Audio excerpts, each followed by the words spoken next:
नमस्ते दोस्तों। आप लोग स्क्रीन पर देख पा रहे हैं मातृभाषा में पढ़ाई के प्रभाव का शिक्षा परियोजना ने कराया अध्ययन। इससे ये पता चला कि मातृभाषा में शुरू हुई पढ़ाई तो स्कूलों में बढ़ी उपस्थिति और शैक्षणिक स्तर भी सुधरा।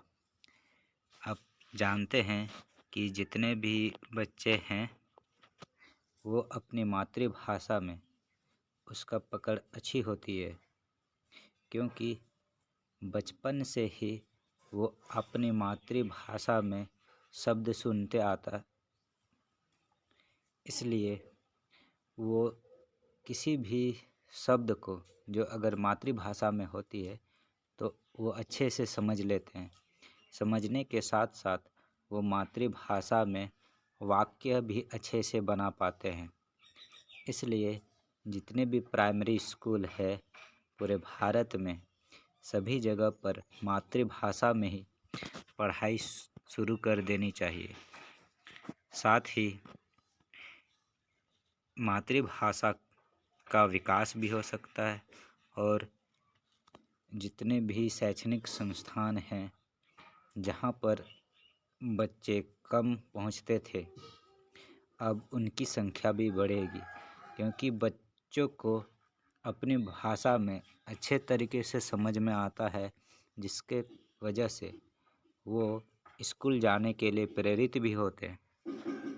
साथ में वो मनोरंजन भी करते हैं। आप लोग यहाँ स्क्रीन पर देख सकते हैं कि नामांकन में बढ़ोतरी 4.15% लड़की में हुआ है 4.5% और लड़कों पर 3.8%। तो इससे पता चल रहा है कि अभी जो बच्चियां हैं उनकी उपस्थिति स्कूलों पर ज़्यादा है और लड़का है उनकी उपस्थिति लड़कियों की अपेक्षा कम है।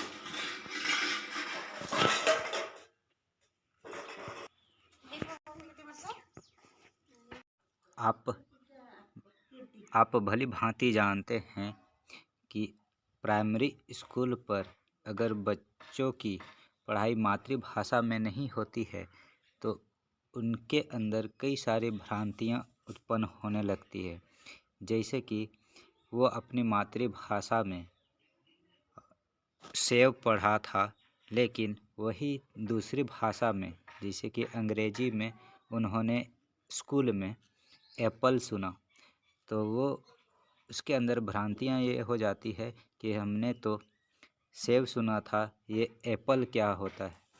इसी प्रकार उन्होंने हाथी शब्द पहले से सुना हुआ था, उसे अच्छे तरीके से समझ भी आया था, लेकिन वही स्कूल में अगर अंग्रेजी में पढ़ता है एलिफेंट तो उसमें कन्फ्यूजन आने लगती है कि ये हाथी होगा कि एलिफेंट होगा।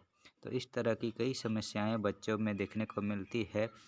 तो इसलिए जो प्राइमरी स्कूल है 1 से 5 के बीच में सभी स्कूल पर या सभी शैक्षणिक संस्थानों पर मातृभाषा में ही शिक्षा दी जानी चाहिए, तभी बच्चों की शैक्षणिक जो क्षमता है वो और स्कूल की शैक्षणिक स्तर वो ऊंचा हो सकता है।